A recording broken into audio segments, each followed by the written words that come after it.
Mi marido una vez confundió la leche de almendras con gel de ducha.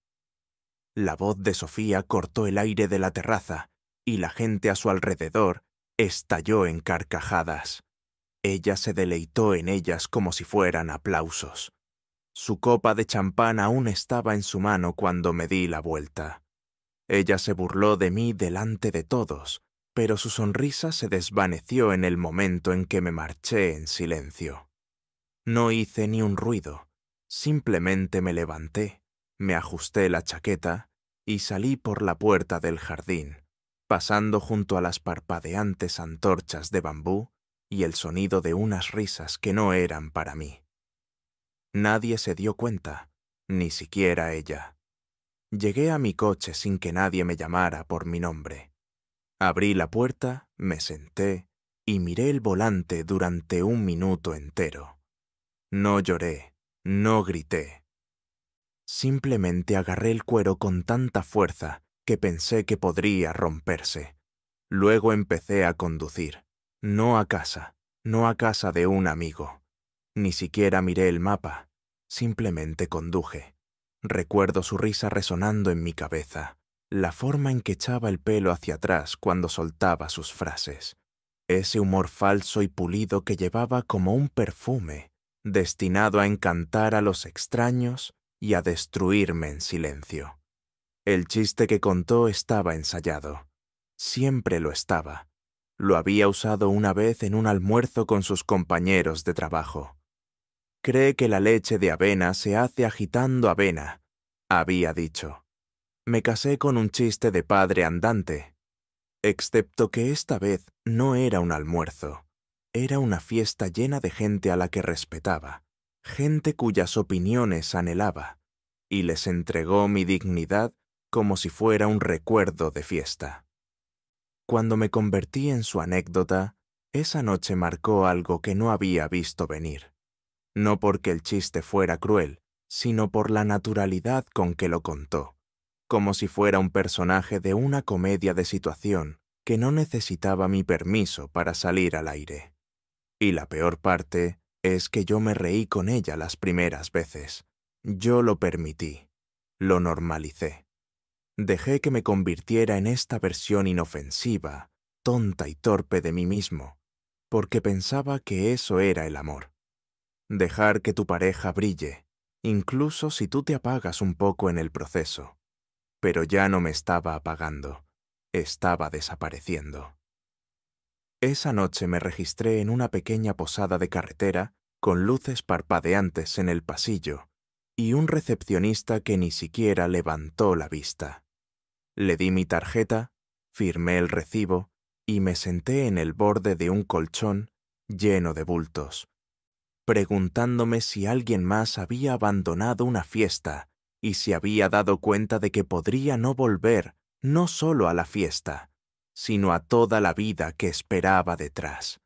Ella todavía no había enviado ningún mensaje, ni una llamada, ni un solo «¿Dónde estás?». Y ese silencio decía más de lo que cualquier disculpa podría haber dicho jamás. Esta no es una historia de venganza. No busco drama ni represalias. Solo soy un hombre que se fue en silencio y empezó a preguntarse si nadie se da cuenta cuando te has ido.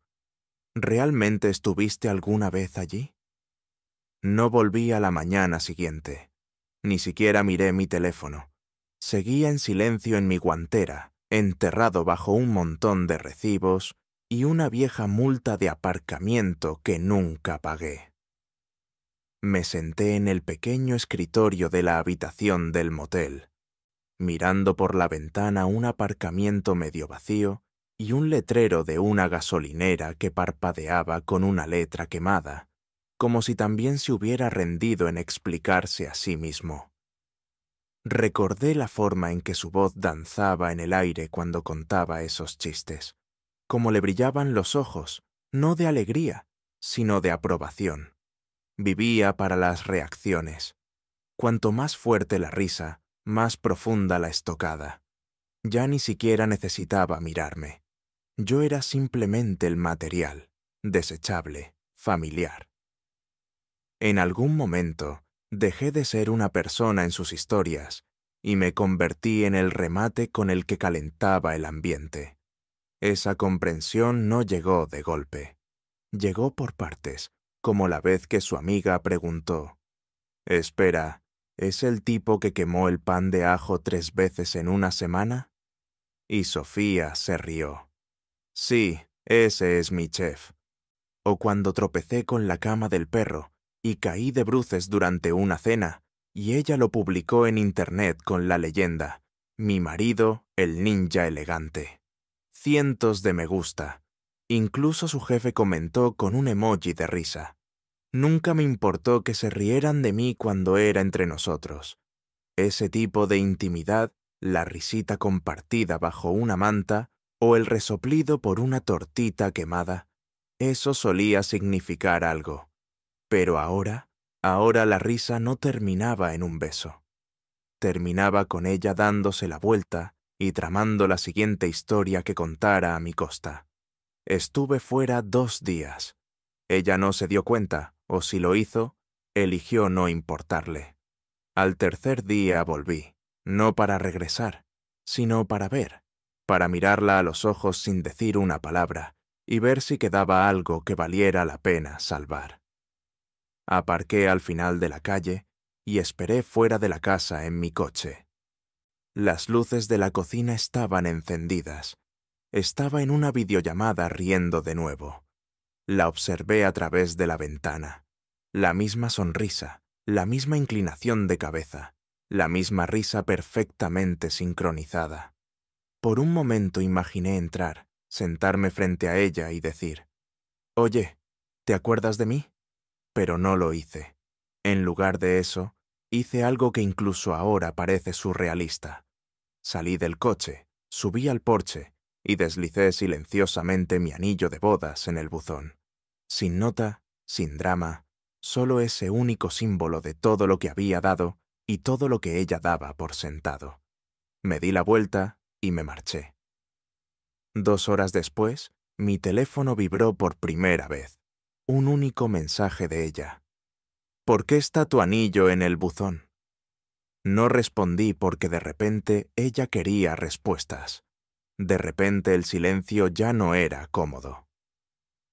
Al 4.º día, me di cuenta de que no solo la estaba evitando, la estaba poniendo a prueba.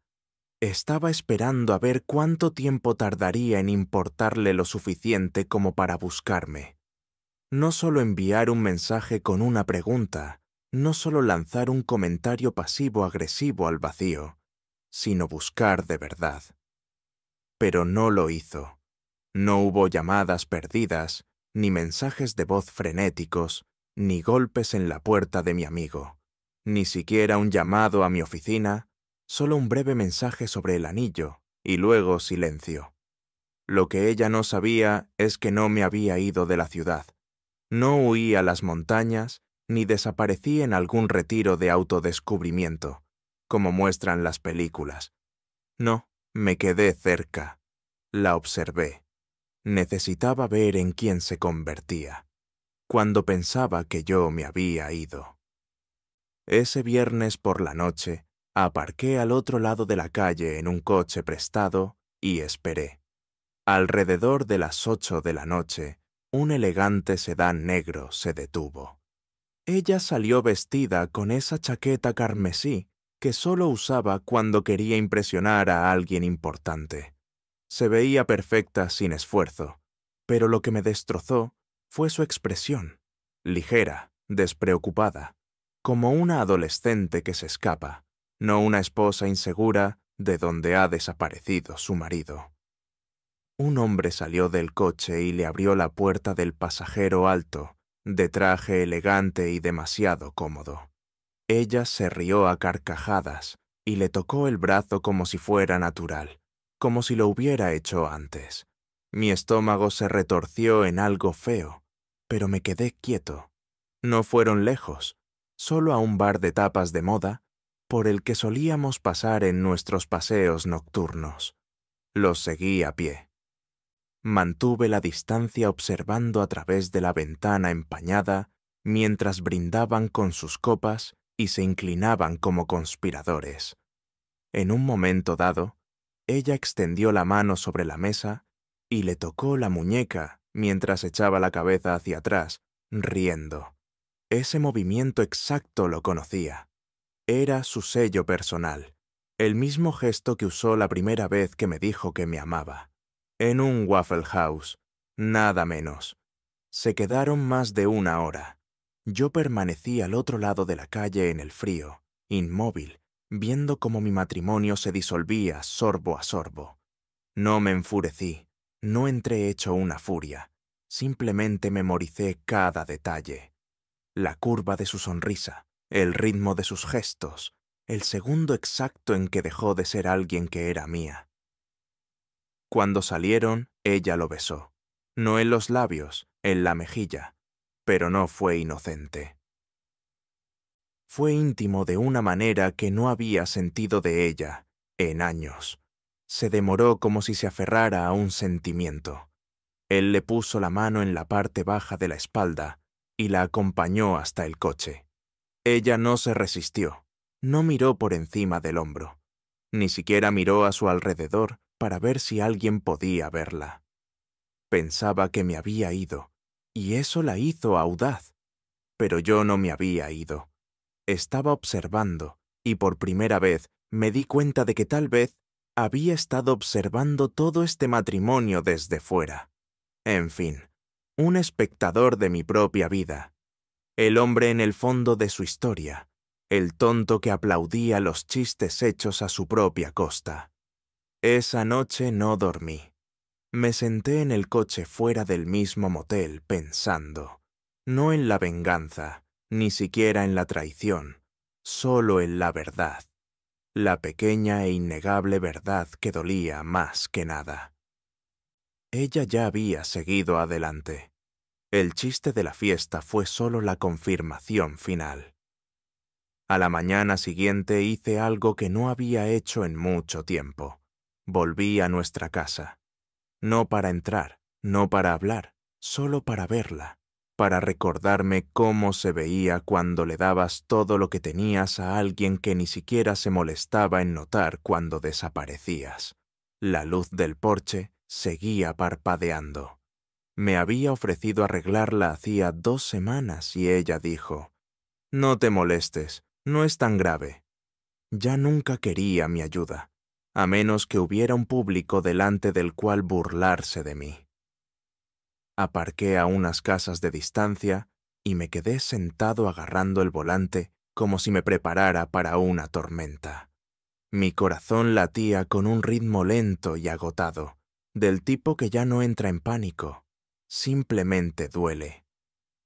La vi salir sobre las 11 de la mañana, vestida con leggings y una sudadera holgada, el pelo recogido como si no tuviera ningún sitio importante al que ir.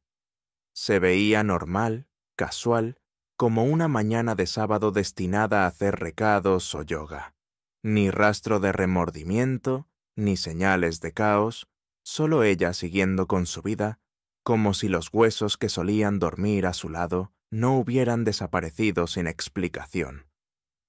Salió del camino de entrada y no miró atrás. Por supuesto que no. ¿Por qué lo haría? Pero la seguí en silencio.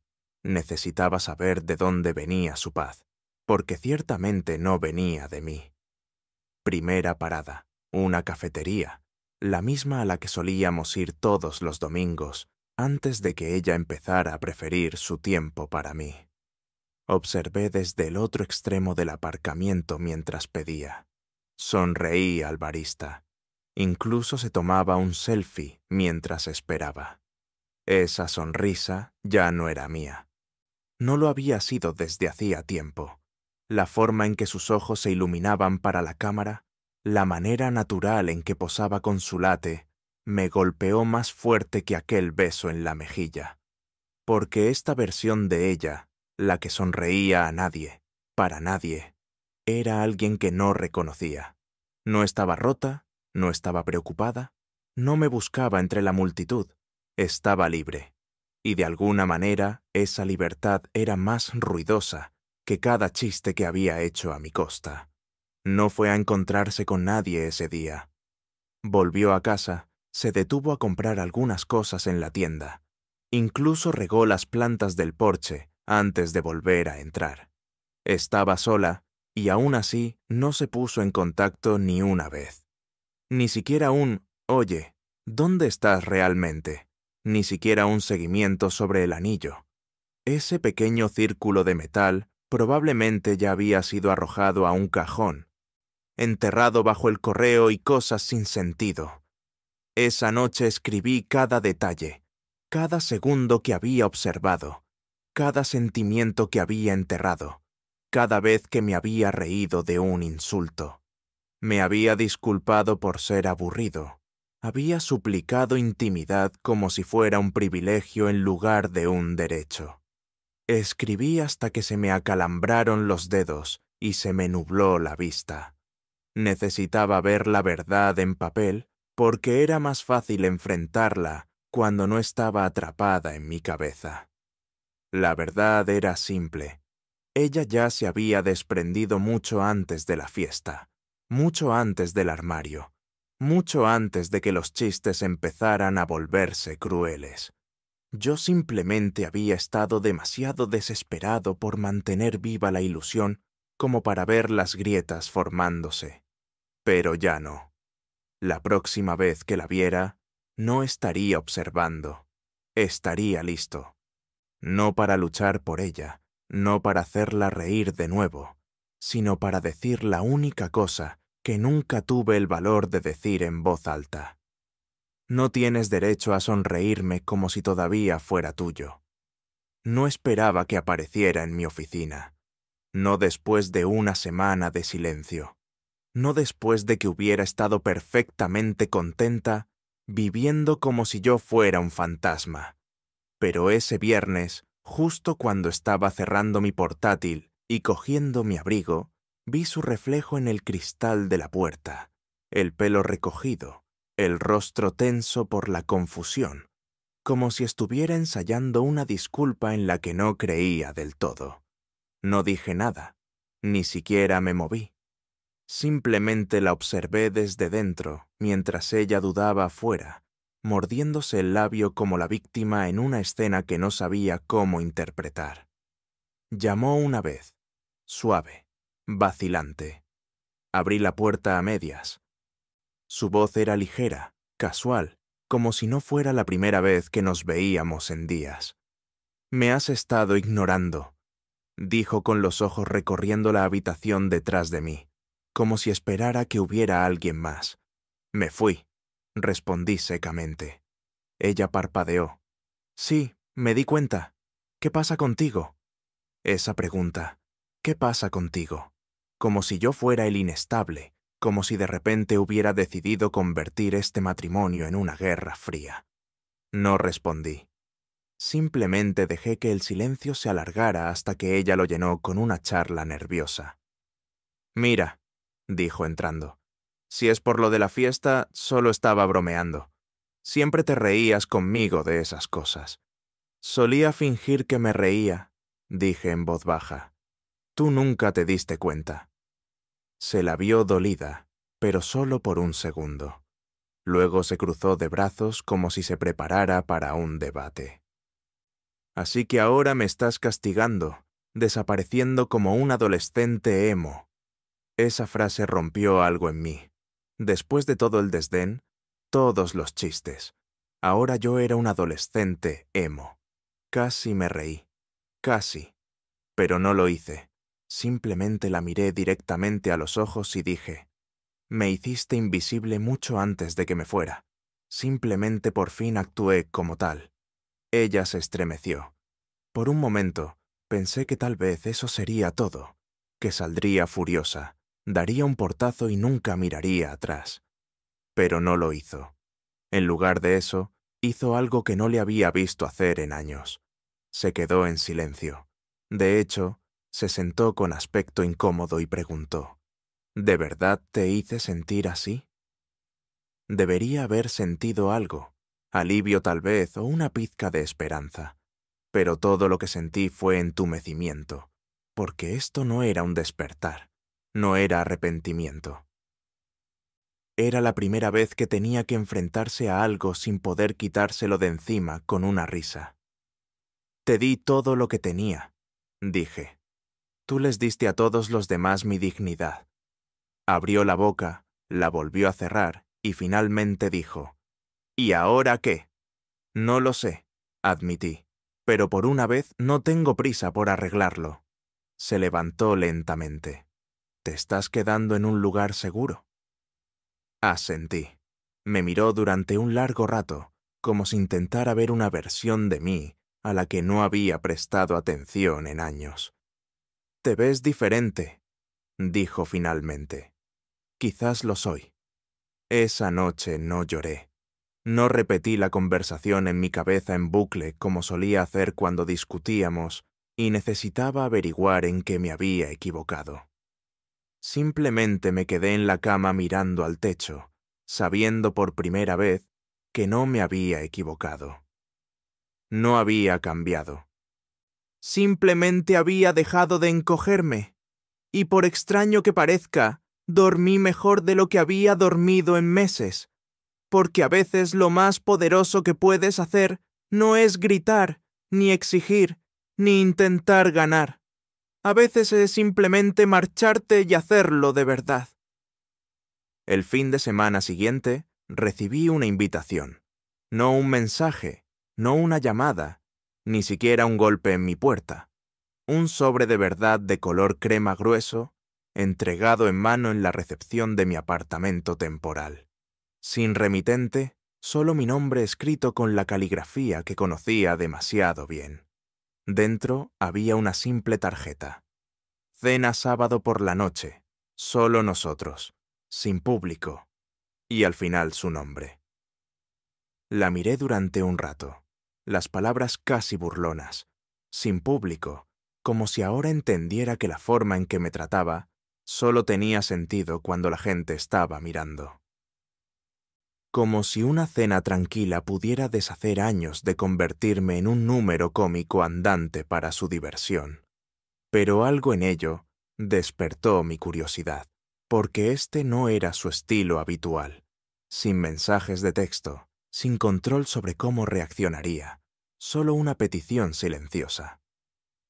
Fui no para arreglar las cosas, no porque la extrañara, sino porque una parte de mí necesitaba ver si siquiera sabía qué hacer cuando no estaba actuando. Abrió la puerta descalza con una vieja sudadera que no le había visto en años, la que solía usar los domingos por la mañana, cuando todavía tomaba café en la cama conmigo y veíamos programas de cocina tontos. No había maquillaje ni poses, solo ella. La mesa ya estaba puesta sin velas, sin música, solo pasta, 2 copas de vino y un silencio que se sentía más pesado que las paredes que nos rodeaban.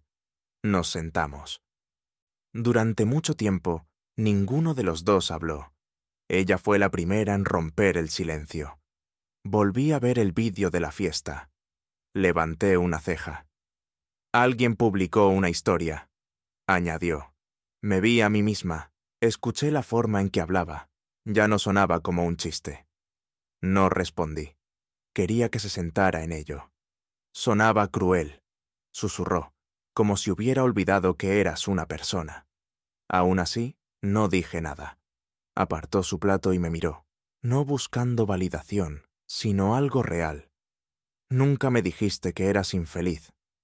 «No», dije, «no lo hice. Pensé que si permanecía en silencio el tiempo suficiente, tal vez te darías cuenta por tu cuenta». «¿Y cuando no lo hice?», preguntó. «Me di cuenta de que te estaba entrenando sobre cómo tratarme», respondí. «Cada vez que me reía contigo, cada vez que me quedaba callado, te decía que estaba bien hacerme pequeño delante de los demás». Se secó el rabillo del ojo y dejó escapar un suspiro tembloroso. «No quería perderte». Fue entonces cuando me recliné y dije algo que había estado hirviendo en mi pecho durante meses. «No me perdiste en la fiesta. Me perdiste en el momento en que dejaste de protegerme cuando nadie más estaba mirando. Su rostro se rompió entonces, no dramáticamente, no con sollozos o disculpas, sino como una máscara agrietándose lenta y sutilmente. Siempre había sido tan pulcra, tan ensayada, pero ahora parecía humana, vulnerable, y extrañamente no la odié por ello. Ni siquiera sentí amargura, solo me sentí cansado. «Tú nunca fuiste el chiste», dijo en voz baja. «No», dije, «pero de todos modos me convertiste en uno». No hablamos de volver, no hablamos de divorcio. Simplemente nos sentamos con los escombros entre nosotros, reconociendo finalmente que eran reales. Y tal vez eso era todo lo que necesitábamos. No más chistes, no más fingimientos, solo la verdad. Y esa noche, cuando me fui, ella no intentó detenerme. Simplemente se quedó allí en el umbral, observando cómo la versión de mí que nunca había conocido finalmente se marchaba. La mañana después de esa cena, di un largo paseo por el sendero del río detrás de mi edificio. Solía ser nuestro lugar. Íbamos allí los domingos tranquilos, dando de comer a los patos, fingiendo que éramos personas más sencillas en un matrimonio más sencillo. Pero esa mañana todo se veía diferente, más frío, más nítido. Vi pasar a parejas de la mano con las cabezas juntas, y me pregunté cuántas de ellas también estarían fingiendo. Me pregunté cuántas estarían a un chiste de desmoronarse. Mi teléfono vibró en mi bolsillo. Un mensaje de ella. «Gracias por venir. Espero que sepas que lo que dije era en serio». No respondí. No había nada más que decir, y sin embargo siguió enviando mensajes. No desesperada, no enfadada. Solo estos extraños y pequeños intentos de reconstruir algo que ni siquiera entendía que había roto. Una foto del perro acurrucado con mi vieja sudadera. Un recordatorio sobre una cita con el dentista que había olvidado hace mucho. Incluso una canción, una que solíamos bailar descalzos en la cocina antes de cenar. Borré cada uno a medida que llegaba, no por despecho, sino por piedad para ambos. Ella no lo entendía. Todavía pensaba que esto era reparable, que tal vez suficientes escenas o recuerdos o mensajes silenciosos podrían traerme de vuelta a esa vieja versión de mí mismo, la que sonreía a través de la incomodidad, se reía a través de la humillación, se quedaba incluso cuando se sentía completamente invisible. Pero yo había cambiado lenta, silenciosamente, no porque quisiera convertirme en otra persona, sino porque no podía permitirme seguir siendo quien era con ella. Unos días después recibí una caja, sin nota, solo una pequeña caja de cartón dejada fuera de mi puerta.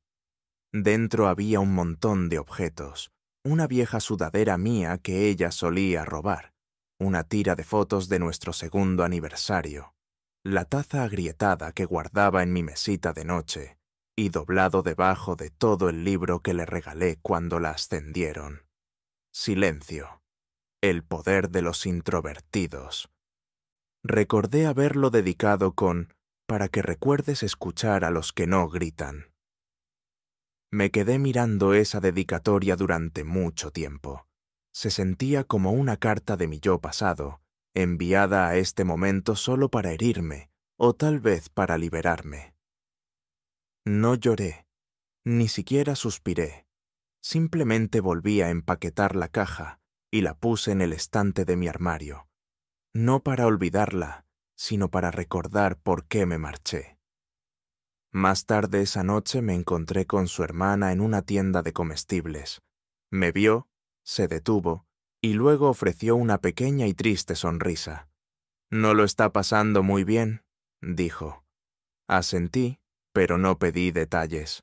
No los quería. «Sigue diciendo que te fuiste sin avisar», añadió, «que simplemente desapareciste». La miré a los ojos y respondí con calma. Llevaba años desapareciendo. Ella simplemente se reía mientras sucedía. Su hermana no supo cómo responder. Solo asintió levemente, en silencio, de la manera en que la gente lo hace cuando finalmente escucha la verdad, pero no sabe qué hacer con ella. Esa noche me senté en la mesa de mi cocina con una taza de café solo, mirando al techo y pensando en cada versión de mí mismo que había enterrado solo para mantener la paz.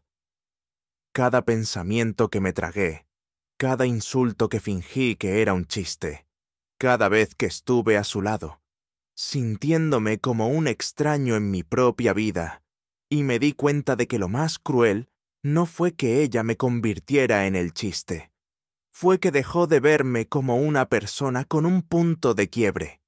Nunca pensó que me iría, porque en su historia yo nunca era el que tenía derecho a marcharse. Pasó un mes, luego 2. Los mensajes cesaron. La caja permaneció sin abrir en el estante de mi armario. La vida se reanudó lentamente, aunque nada en ella se sentía familiar. Y, extrañamente, esa fue la mejor parte. La versión de mí que ella solía definir. Ruido de fondo incómodo, seguro e invisible. Ese hombre ya no existía. Empecé a hacer cosas que no había hecho en años. Cosas pequeñas, pero que se sentían revolucionarias. Fui al cine solo sin comprobar si ella estaba libre. Pinté las paredes de mi nuevo apartamento de un azul profundo, aunque ella siempre insistía en que los colores claros eran menos deprimentes. Cociné lo que quise, incluso si significaba quemar la mitad y comer en el sofá. Dejé de mirar el teléfono durante las comidas. Dejé de disculparme por ser callado. Una tarde lluviosa me encontré de nuevo en el sendero del río, el mismo por el que solíamos pasear. Me senté en un banco cerca del agua y observé a una pareja cercana, riendo, compartiendo auriculares, tomados de la mano como si no les importara quién los viera. No sentí amargura, no sentí envidia, sentí algo más suave, una especie de esperanza silenciosa. Esa noche abrí la caja, no para llorar, no para rememorar, sino para enfrentarla una última vez. Miré la tira de fotos, nuestros rostros más jóvenes juntos, los ojos brillantes como si creyéramos que nada podría cambiarnos. Le sonreí, no con tristeza, sino con honestidad, porque ese momento fue real. Fuimos felices una vez, simplemente no crecimos en la misma dirección. Doblé la foto y la guardé en mi cajón, no para olvidarla, sino para recordarme que incluso las cosas que se desmoronan pueden seguir importando. Y luego hice algo que finalmente lo hizo real. Le escribí una carta que nunca planeé enviar, una simple, sin culpas, sin súplicas. Solo esto. Espero que encuentres a alguien que te escuche cuando ríes, pero que te oiga cuando estás en silencio. No fui perfecto, pero nunca fui un chiste. La firmé, la doblé y la coloqué debajo del último objeto de la caja, mi anillo de bodas. Luego cerré la tapa, la llevé a la acera y la dejé ir. Esa noche dormí sin despertarme, porque marcharme no solo me había salvado de ella, finalmente me había presentado a mí mismo. Gracias por ver esta historia en el canal de Ditesens. Si alguna vez te has sentido invisible en una relación o te han tratado como un personaje secundario en tu propia vida, no estás solo. Ahora es tu turno. ¿Cuál es un evento histórico que cambió tu forma de verte a ti mismo o al mundo que te rodea? Deja tus respuestas en los comentarios a continuación. Hagamos que esta conversación sea más grande que una sola historia, y no olvides darle a me gusta, compartir y suscribirte para más historias reales que importan.